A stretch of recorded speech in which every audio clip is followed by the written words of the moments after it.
we have finding the area of R. So R is going to be equal to, so this is always going to be integral between these two curves. It's going to be the top minus the bottom. So I'm going to say the top was square root of x, the bottom was x over 2, and then all of that is going to be multiplied by dx. These are the slices. Dx is the thickness. Do we square it?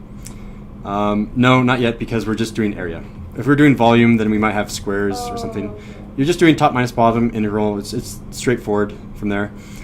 So what's going to happen is this integral is from 0 to 4, and that integral is going to be distributed into each of these terms. You can kind of take the antiderivative individually. So you can write this one of two ways. I'm going to show you both ways of writing it. The first way is more logical. The second way is faster to write on the AP test. You can choose whatever suits you. So the first way, which is the more logical way of what's happening, this is going to be the integral between 0 and 4 of x to the 1/2 dx.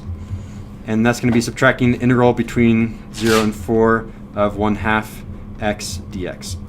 So that's one way to write it. The other way to write it, and this is the way that I typically do it on the AP test, would be this. It's going to be the integral, well, it's skipping this step essentially. So it's, it's going straight to this step down here, which is this. It's going to be x to the 1/2 plus 1 is going to be 3/2. So x to the 3/2. Divide down, so divide by 3/2 is the same thing as multiply by 2/3. And then this is where the difference really comes. You can either split these up and say evaluation bar now, or since they're both being evaluated bars, I can just say minus this one and then do the evaluation bar at the very end. So 1/2 x is going to go to the power of 2, so it's going to be x squared, divide down, and I already have the 1/2, but if I divide by 2 again, it's 1/4.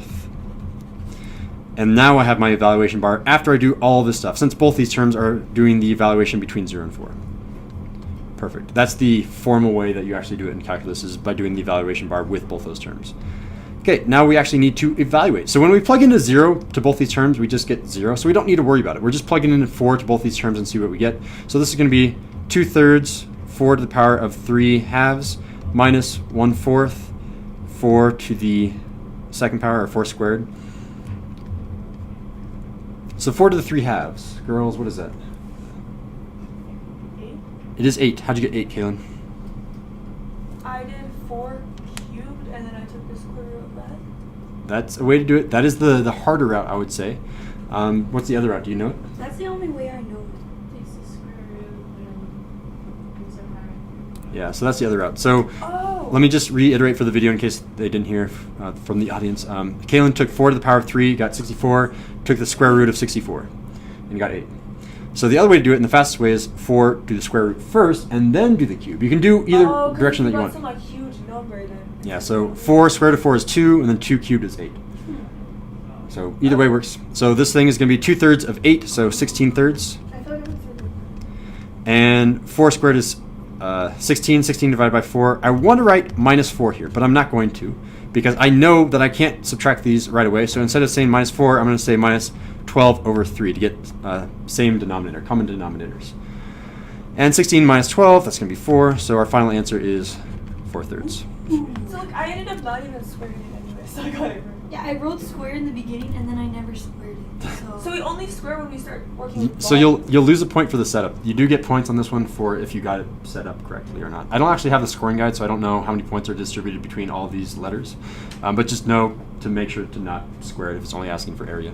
Okay. Other questions? All right, let's move on to part B and then C. All right, so B, we're talking about squares.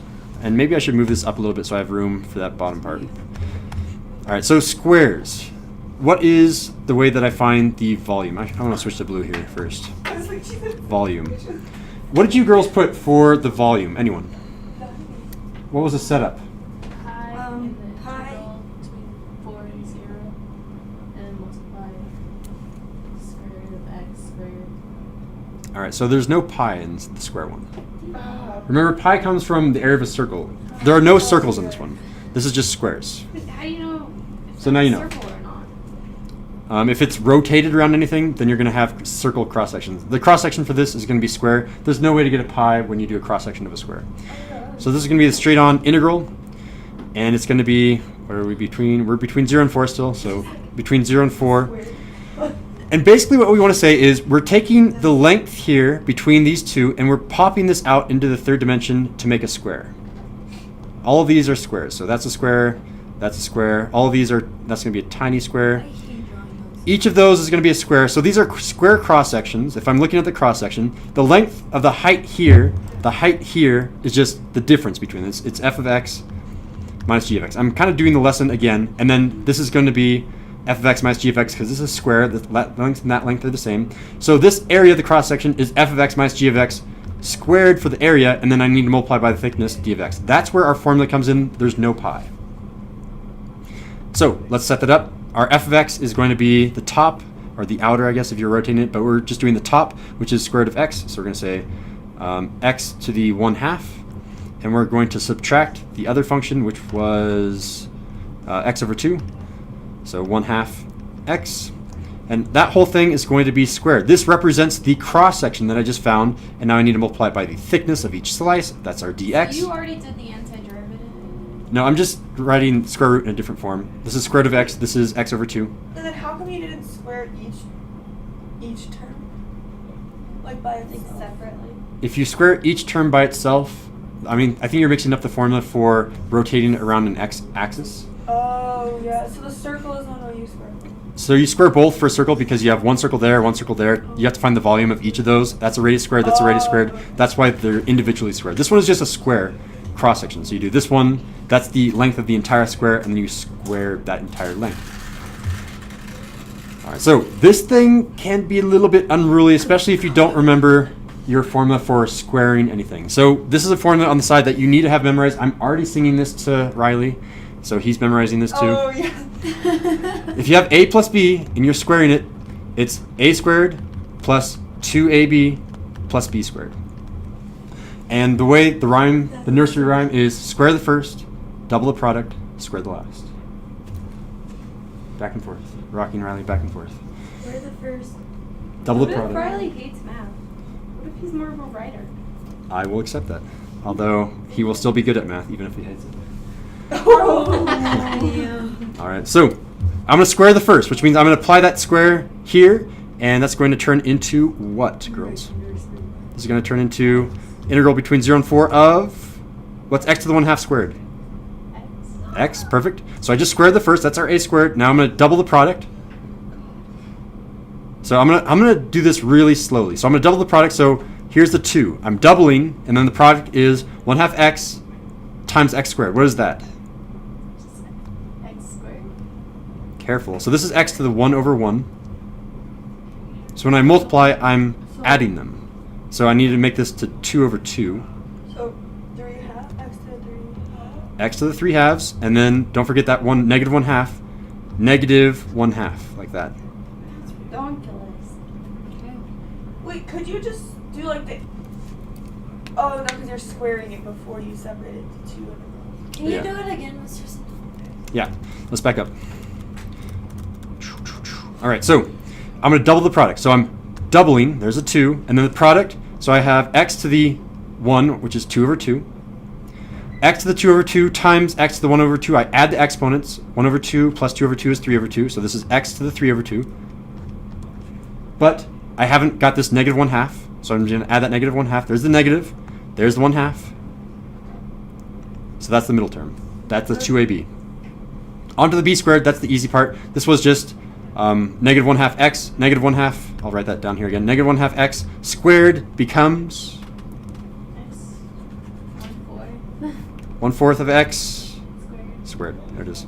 And is it positive or negative?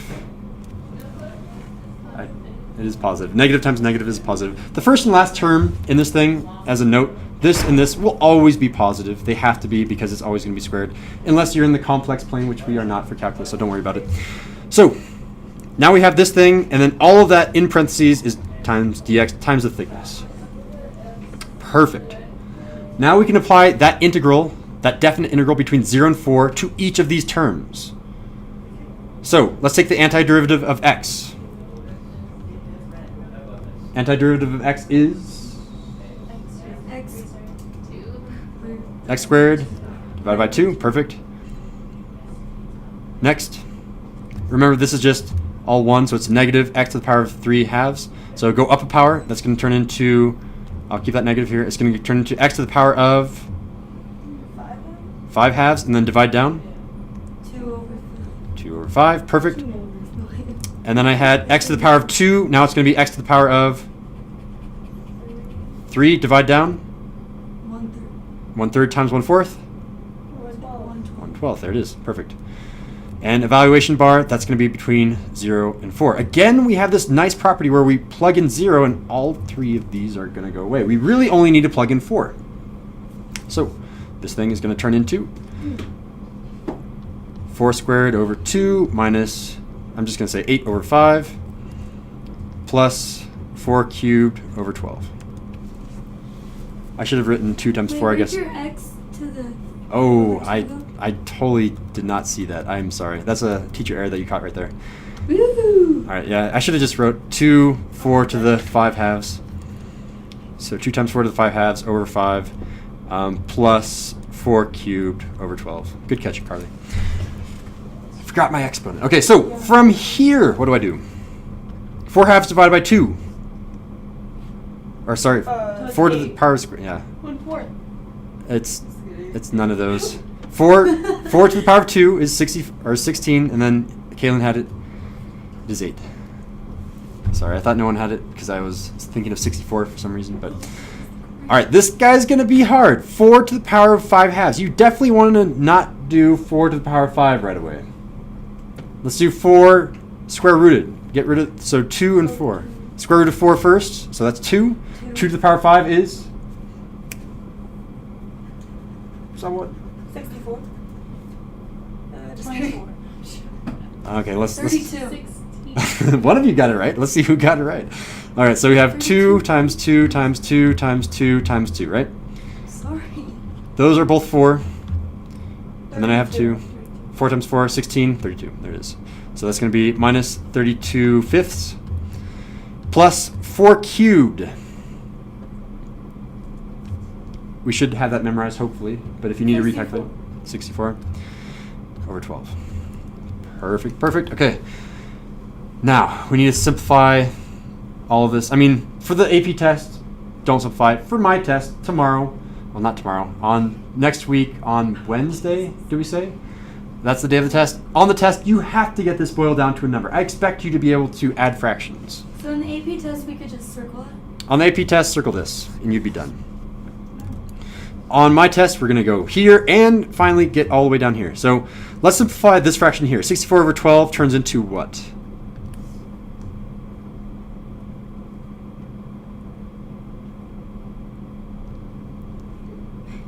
Divide the top and bottom by 4. 4. So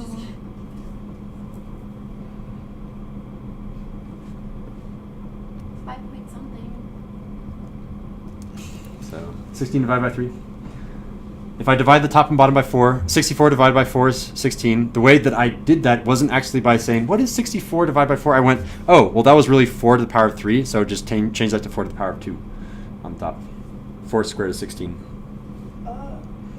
And then bottom divided by 4 is 3, so 16 thirds, that's the reduced fraction.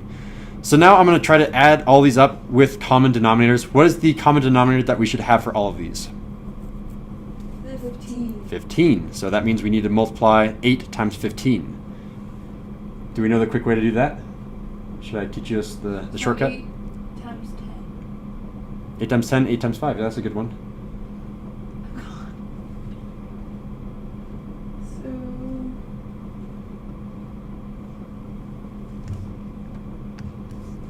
What's 8 times 10? 8. 8 times 5. 120. 40. So that's 120 all over 15. Perfect. And then we need to multiply this thing by 3 to have a common denominator of 15. So 32 times 3? 90. Yeah, you just multiply each of the digits by 3 because none of them carry over to the tens place. And then the bottom's going to be 15. And then we have 16 divided by 3. We need to multiply 16 times 5. Again, it's 10 times 5 plus 6 times 5. So 10 times 5 is 50. 6 times 5? 30 over 15. Perfect. All right, then we have to simplify all these. Let's move this to the other side. So this is going to be, I can write this with a different color above this. This is going to be 120 there. That's 96. That's 80. So that's 120 minus 96 plus 80. I know that the denominator is going to be 15. You're welcome. I'm so nice. What's that numerator going to be? 104. It is, yeah. How'd you do that? There's a quick way to do it. You subtract 96 from B, and subtract 1. Oh, yeah, that's a pretty good way. I think the easiest way is to first do, so you're correct, first of all, 104. The best way, I think, the fastest way is 120 plus 80 is 200, and then 200 minus 96 is essentially 200 minus 100, but then you add 4 more because you have a 6 that you didn't account for. So 200 minus 96 is indeed 104. Can that be simplified? Yeah. No. No. Why can it not be simplified?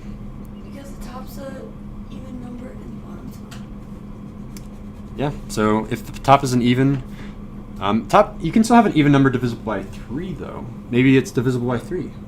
How can you check? What's a quick way of dividing by 3? Checking if it's divisible by 3. You add up the numbers and then see if that is divisible. Exactly. Add up the digits. 1 plus 0 plus 4 is 5. Is 5 divisible by 3? No. Therefore, 104 is also not divisible by 3.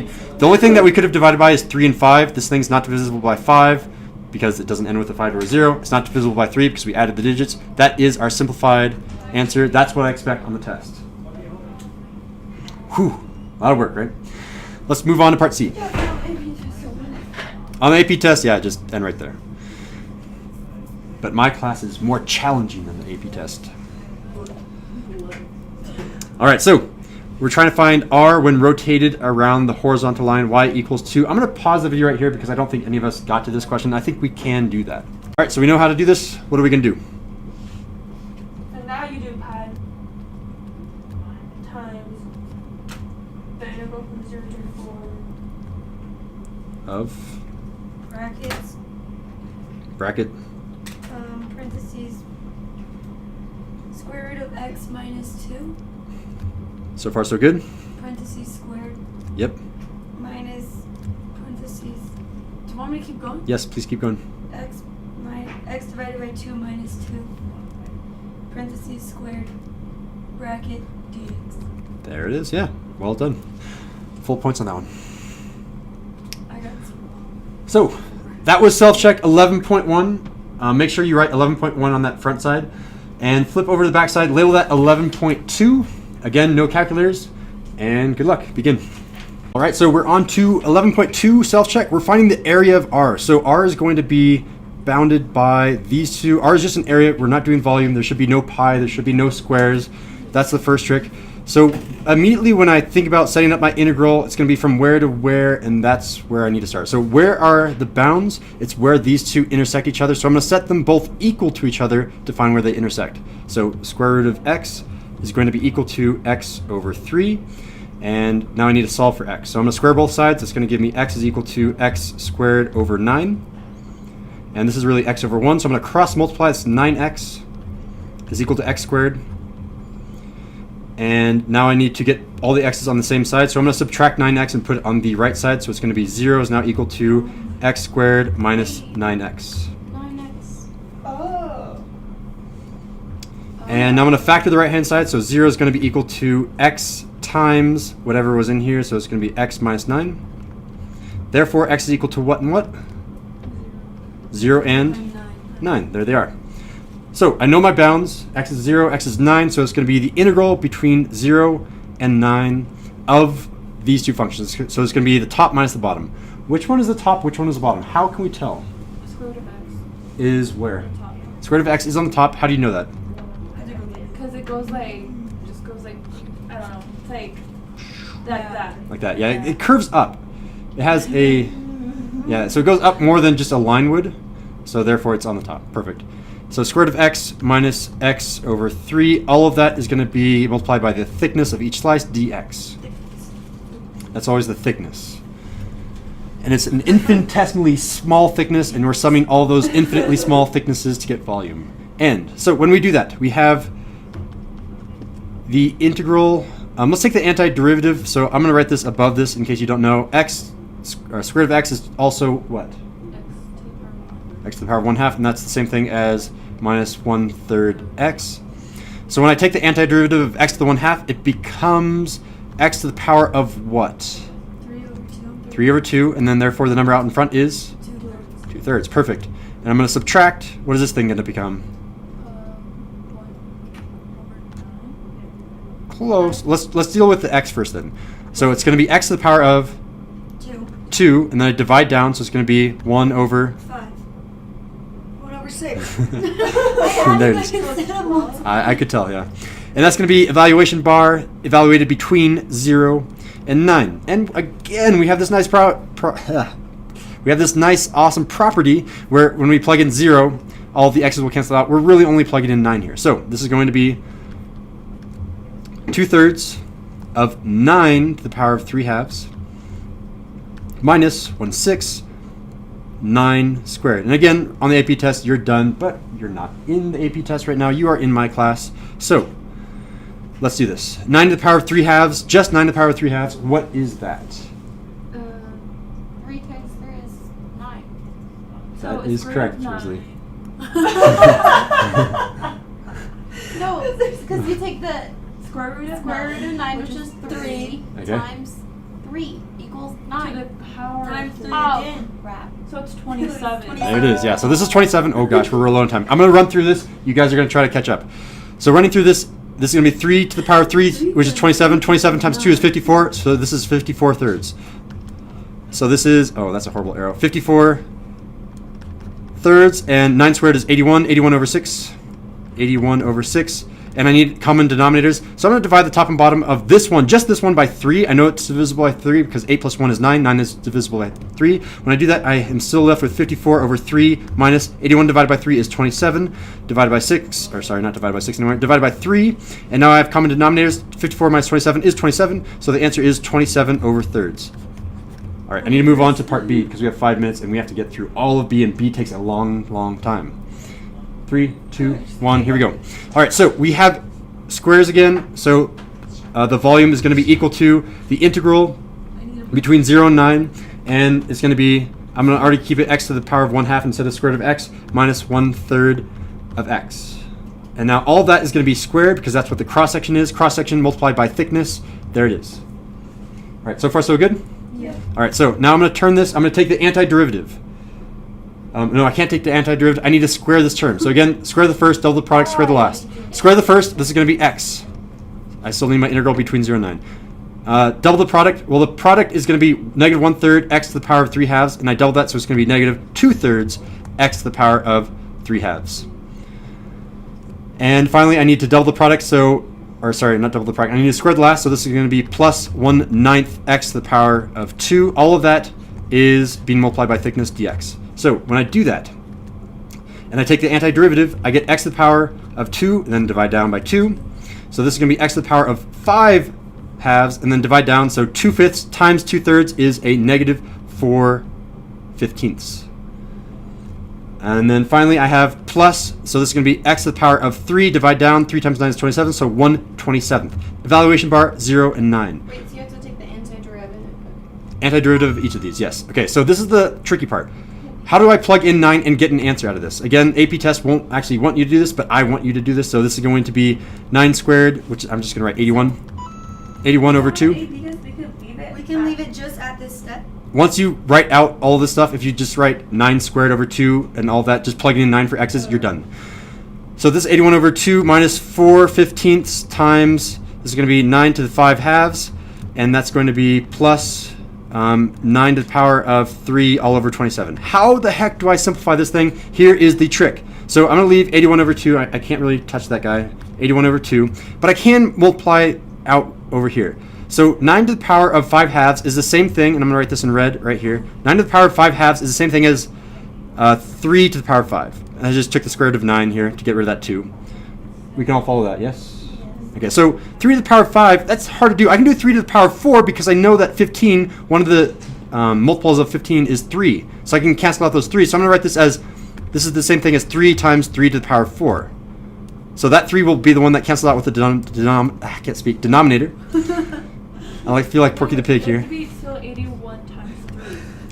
So yeah, so it's exactly, it's going to be 4 So I need to subtract here. It's going to be 4 times 3 times 81, all divided by 15. 3 times 81 comes from this 3 to the power of 5, and I still have that 4 to keep track of. Those 3's and 15's, I'll be able to simplify those a little bit. Plus 9 over 9 cubed. 9 cubed. Again, I need another trick because 9 cubed is a huge number. 9 cubed is the same thing as 3 squared is 9 cubed. And 3 to the power of 2 to the power of 3 is 3 to the power of 6. You multiply them. I'm at 6.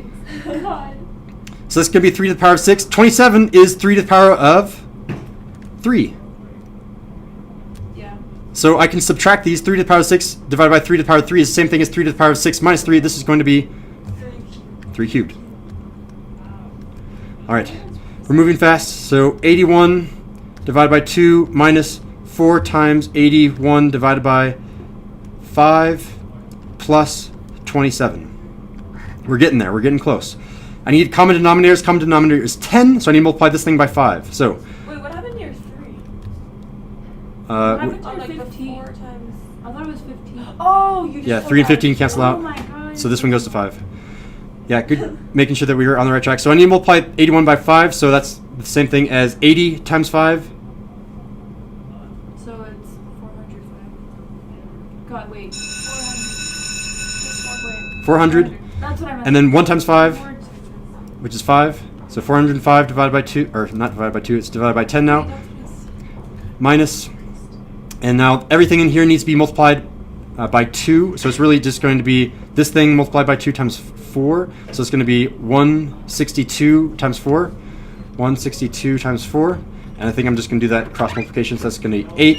That's going to be 6 and 4 is 24. 24.